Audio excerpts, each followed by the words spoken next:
নমস্কার সকলকে জানাই মহা অষ্টমীর অনেক অনেক শুভেচ্ছা এবং বুক ভরা ভালোবাসা। আজ এই মহা অষ্টমীর দিনে আপনাদের সাথে শেয়ার করেছি দারুণ টেস্টি একটি পনিরের রেসিপি, সাথে থাকছে দই পরাঠা। ভীষণ টেস্টি একটি মজাদার রেসিপি শেয়ার করেছি। তো সবার প্রথমে একটা বড় পাত্রের মধ্যে 1 বাটি দুধ, 1 বাটি দই, হাফ চামচ লবণ আর দিয়েছি হাফ চামচের বেশি একটু চিনির গুঁড়ো। খুব ভালো করে সব কিছুকে একটু ফেটিয়ে নিচ্ছি। এবার 2 চামচ পরিমাণে দিয়ে দিচ্ছি রিফাইন্ড অয়েল। আবারও ভালো করে সব কিছুর সাথে ফেটিয়ে নিয়েছি। এবার এর মধ্যে দিয়েছি ময়দা। খুব ভালো করে সব কিছুর সাথে একটু মেখে নিচ্ছি। এখানে কোনো রকম আমি জলের ব্যবহার করছি না। যদি মনে হয় একটু শুকনো শুকনো আছে, সেক্ষেত্রে আপনারা সামান্য একটু দুধ ব্যবহার করতে পারেন। এই ময়দার ডোটাকে এইভাবে আমি মেখে নিয়েছি। উপর থেকে একটু রিফাইন্ড অয়েল ব্রাশ করে এটাকে রেস্টে রেখে দিচ্ছি চাপা দিয়ে। পনিরের রেসিপিটি তৈরি করে নেব। তার জন্য আদা, পেঁয়াজ কুচি, টমেটো কুচি, কাজু, চালমগজ নিয়েছি। একটা প্যানের মধ্যে তেল দিয়ে দিয়েছি গোটা গরম মশলা, শুকনো লঙ্কা এবং বেশ খানিকটা জিরে। একটু নাড়াচাড়া করে কেটে রেডি করে রাখা মশলাগুলো এর মধ্যে দিয়ে দিচ্ছি। একটু ভালো করে একটু নাড়াচাড়া করে নিচ্ছি।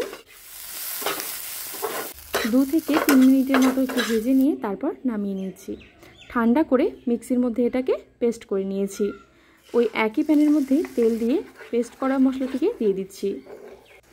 পরিমাণ মতো লবণ এবং হলুদ গুঁড়ো দিয়ে দিচ্ছি আর ভালো করে মশলাটাকে একটু কষিয়ে নিচ্ছি। মশলা ভালো করে কষিয়ে গেছে, তারপর জল দিয়ে দিচ্ছি।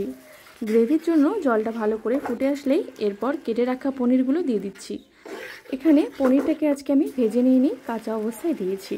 গ্রেভিটা ভালো করে ফুটে উঠলেই নামানোর আগে সামান্য একটু চিনি দিয়ে নামিয়ে নিয়েছি। পনিরের রেসিপিটি একদম তৈরি।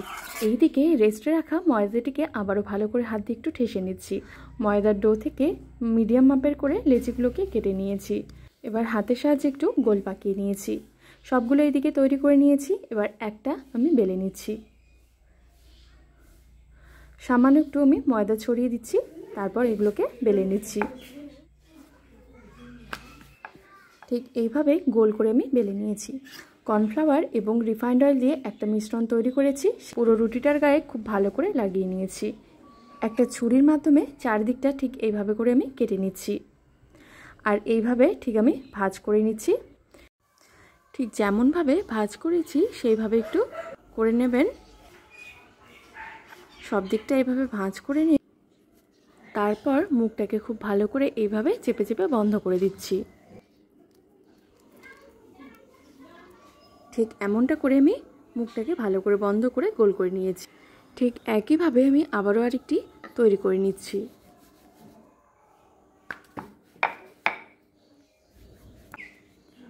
ঠিক এইভাবে চারিদিকটা কেটে নিয়ে এমন করে ভাঁজটা দিয়ে দিচ্ছি।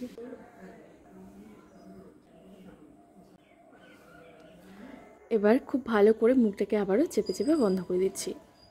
এখানে আমি বেশ কয়েকটা তৈরি করে নিয়ে চাপা দিয়ে ঢেকে রেখেছি একটা ভেজা কাপড় দিয়ে। এখান থেকে একটা লেচি নিয়ে এবার বেলে নিচ্ছি। একদম সরু পাতলা করিনি, ঠিক এই রকমটা মোটা রেখেছি। সবগুলোকেই বেলে নিয়েছি। এবার এগুলোকে ভেজে নেব। প্যানের মধ্যে একটু হালকা সেঁকে নিয়ে তারপর তেল দিয়েছি।